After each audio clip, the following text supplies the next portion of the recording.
We're joined in by Adam Hancock, who's a journalist who's joining us live from Sydney. Now, Adam, thank you very much indeed for joining us in this broadcast. And let me begin by asking you this. Now, the information, according to the reports that are coming in, state that Novak Djokovic had been given the medical clearance by the Victorian state to come and play the tournament in Melbourne that starts on the 17th of January. What has happened since then that the federal government in Australia has decided to step in and revoke the visa that was granted to him? Well, it's been an extraordinary set of circumstances here in Australia.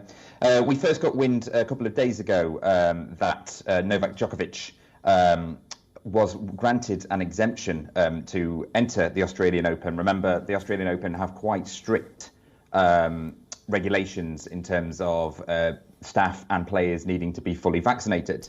So we understood that he did have an exemption from Tennis Australia and the Victorian government. He took to social media. He went on his Instagram account, made a post saying that he'd received an exemption. He was looking forward to flying to Australia and trying to win the Australian Open. Now, he arrived here in Australia last night, very late, on a flight from Dubai. He got to the border, expected to be allowed into the country, head off to his hotel and begin practicing for the main event in a couple of weeks. But then he was questioned by the Australian Border Forces, who were not happy with the exemption and the circumstances around the exemption that he had received.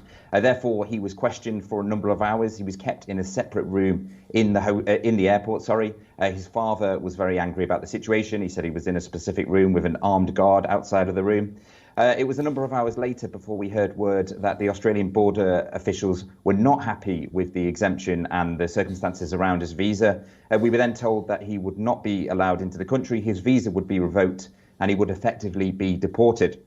Djokovic was then taken to a hotel in Melbourne. As you mentioned earlier, it was an immigration facility. It's been a little bit infamous recently. There was a fire there, also a COVID outbreak. He's currently staying there at the moment. And right now it's gone to the courts. His lawyers have lodged an appeal to get this matter overturned. They're hoping to get the matter resolved today.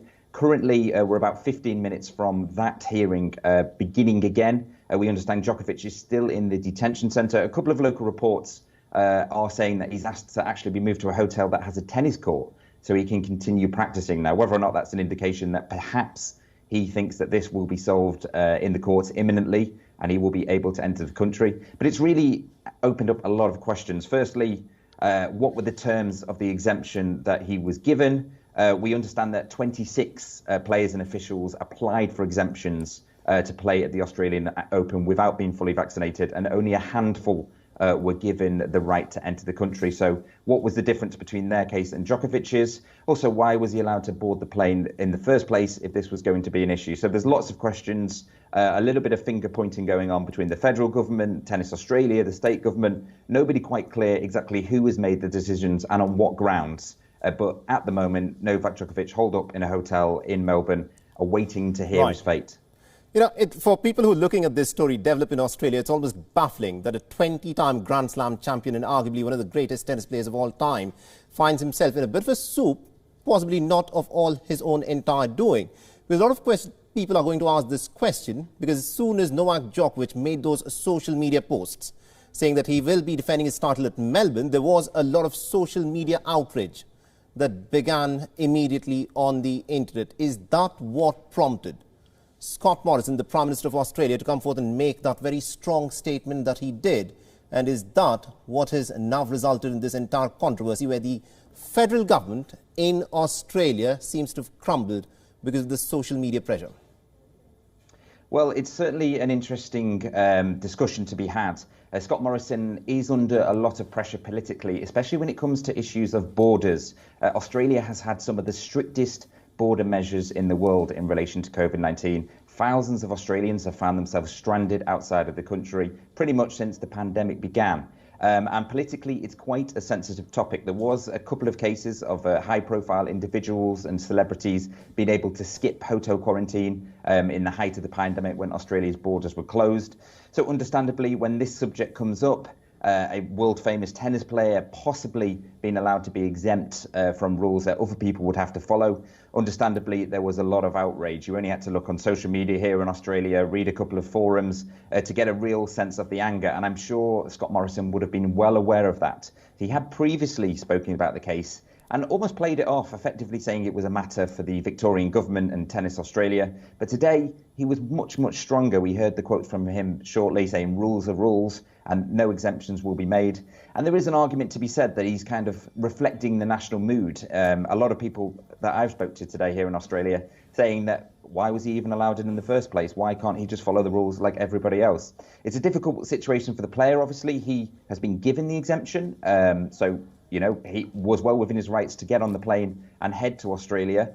He's probably very confused at what is going on, as we all are. But yes, there's definitely the public mood definitely shifted. When the news came out, I think it was 2 nights ago when the news first broke, there was a lot of anger, a lot of outrage about it. And now when he actually arrived in the country and was being held this morning, again, lots more anger. Absolutely, indeed. And also, just to dwell on this a little bit more, you know, a lot of people are also questioning is Novak Djokovic being singled out because he's such a big star and a celebrity, 20-time Grand Slam champion, arguably one of the greatest players of all time. 26 other people have also applied for the exemption. Some of them were given the exemption. Are they also being treated in exactly the manner in which Djokovic has been treated, where he was moved to a detention facility for immigration? Well, Djokovic is certainly the most high-profile player, and when it comes to COVID-19, he's not been afraid to make the headlines. He obviously had his own tournament last year. A couple of players caught COVID. There's been questions over his vaccination status, but it is definitely a fair point. I mean, a number of players, as we heard, 26 players and officials applied for these exemptions. A handful were given. We haven't had any information over who those individuals are. Djokovic is, of course, the most high-profile one. Arguably, when he made the decision to post on social media that he was coming to Australia and had the exemption, he created a lot of interest in his case and really raised awareness. Whether or not he could have slipped into the country if he hadn't took to social media, that is a different question. But I certainly think that the fact that he is, the most famous tennis player in the world at the moment in terms of his position in the rankings and his quest to try and beat Roger Federer and get 21 Grand Slams.